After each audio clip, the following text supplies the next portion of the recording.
Agradeço a oportunidade e quero também fazer aqui meus elogios à equipe toda de organização desse evento, ao Cela, o Marcelo, o Manuel Júlio e sua equipe toda, que brilhantemente organizaram esse evento, o Rossi, o Júlio Peclar, e assim por diante. Acho que a sociedade está de parabéns. Bom, um assunto bastante interessante, é uma coisa que todos nós praticamos, certamente, os angiologistas, que é o tratamento venoso. Em 1986 já era assim, né, e continua assim até hoje.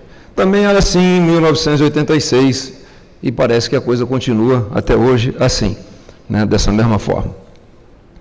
Bom, a coisa começou a mudar na cirurgia de varizes ou no tratamento das varizes a partir da fundação da Clínica Maio, onde depois os filhos do seu fundador, né, especialmente o Charles Horácio Maio, que começou a trabalhar em 1988 na Clínica Maio, desenvolveu uma técnica para a cirurgia de varizes e que depois ela foi aperfeiçoando e praticamente Babcock, que ajeitou da forma como ela está sendo feita até hoje em 1907. Da mesma forma, da extirpação da safena, como a gente faz até hoje. Ou seja, muito mais de 100 anos. E também, na parte de escleroterapia, vamos dizer, Jean Sicard, que na realidade era um neurocirurgião, um neurologista, ele publicou os primeiros trabalhos em 1920 sobre a esclerose de veias, e que o seu discípulo Raymond Tournai, na França, que depois foi o fundador em 1947 da Escola Francesa de Flebologia, que foi discípulo de Sicard, e ele então foi quem se encarregou de difundir a técnica nesse período todo, e publicou vários livros e que os angiologistas da época se espelharam e continuaram o trabalho, e nós seguimos esses passos. Então, houve um período em que a cirurgia de varizes era o grande coqueluche, mas em meados de 1920, com a publicação de Jean Sicard, a coisa começou a pender muito para o lado da escleroterapia. Tudo, no final, era escleroterapia, e se fazia escleroterapia de varizes grossos calibres, de fino calibre, etc. E tal. E a coisa só mudou um pouquinho a partir de 1938, com Linton, que publicou alguns trabalhos e revitalizou novamente a cirurgia de varizes, e ela passou e foi se firmando e chegou ao que nós temos hoje, e parece que agora a coisa está mudando novamente, parece que não é mais cirurgia com as espumas e os cremes de barbear, a coisa está novamente modificando para o lado da escleroterapia, né? Então, assim vai mudando, a história sempre se repete.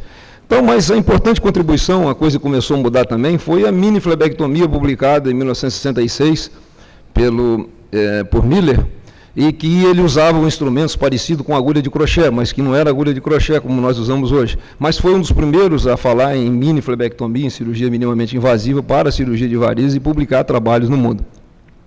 Depois, certamente no Brasil, houve uma grande polêmica, quem fez, quem inventou, quem foi o primeiro. Na verdade, o Jódel Camilo Tavares, em 18/3/74, em Goiânia, operou sua primeira paciente, que é viva até hoje.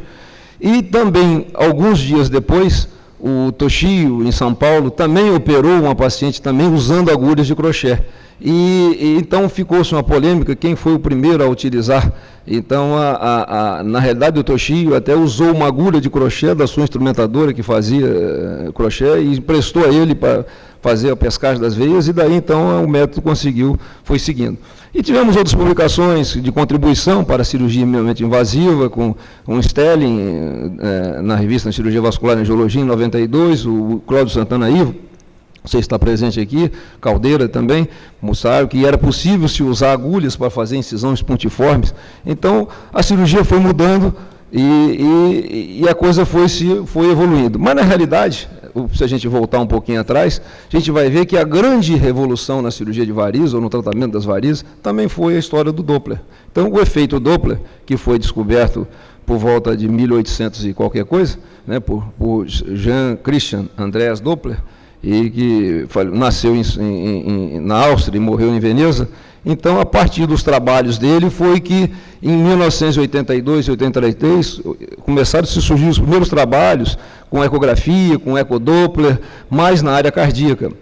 e que depois se passou para a cirurgia vascular e veio ser um grande instrumento de auxílio para a cirurgia de varizes, em que a gente passou a economizar um pouco mais na ressecção das safenas inocentes, né? Então, a coisa modificou e a safenectomia passou a ser repensada a partir de 1988, com os trabalhos do Dr. Carlos Zé de Brito, de quem eu sou um discípulo e me sinto muito honrado de ser aluno dele.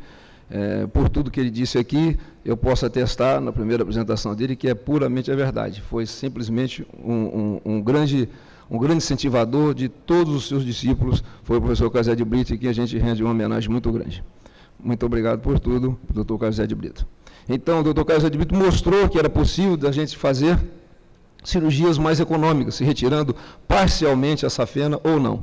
Em 99 e 2000, surgiram os primeiros trabalhos de laser e os primeiros trabalhos de radiofrequência.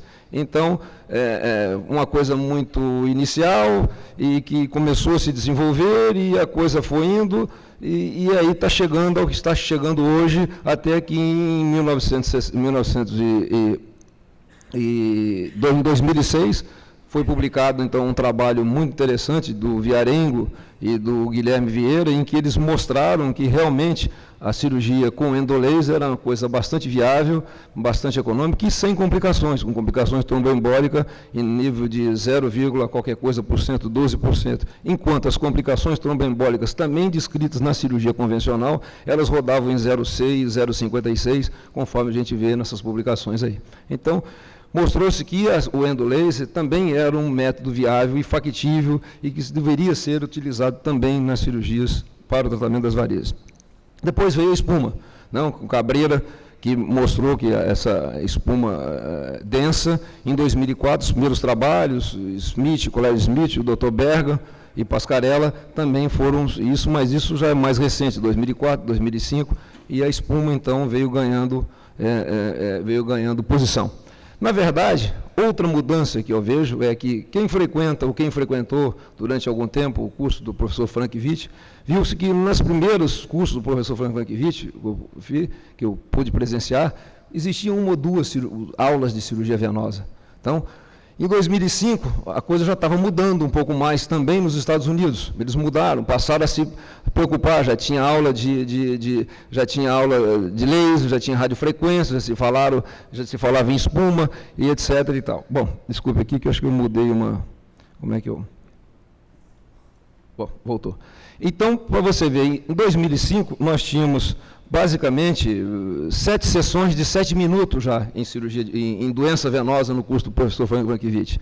Hoje, em 2010, o ano passado, nós tivemos praticamente, quem assistiu, viu que tinha um dia inteiro com várias sessões, 4 sessões, com aulas de 7 em 7 minutos em cirurgia de varizes, tratamento de veias e etc. Então, há uma revolução nessa área. Só não houve revolução na tabela DMB.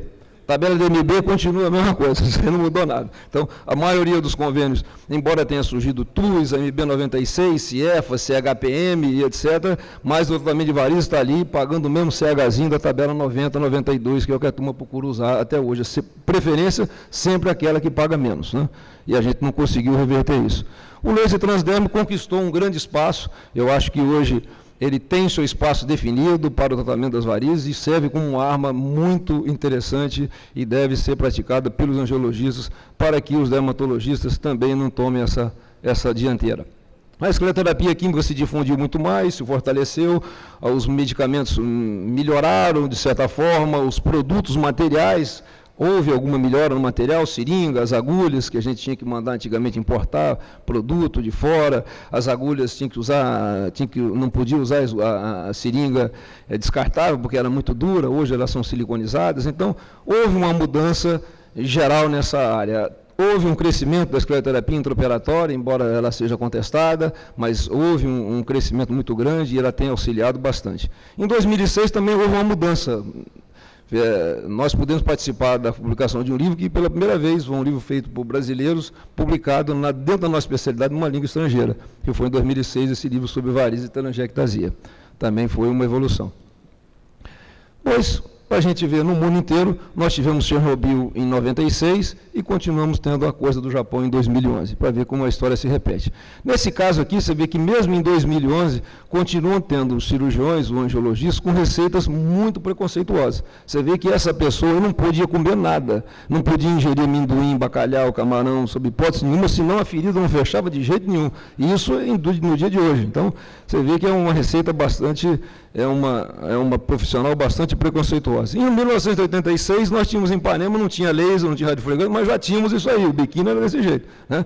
É claro que hoje já mudou, né? Mesmo com a evolução da radiofrequência, do laser, também os biquínis mudaram e a coisa foi para melhor. Só não mudou na política. A corrupção continua mesmo, em 86 já era assim, né?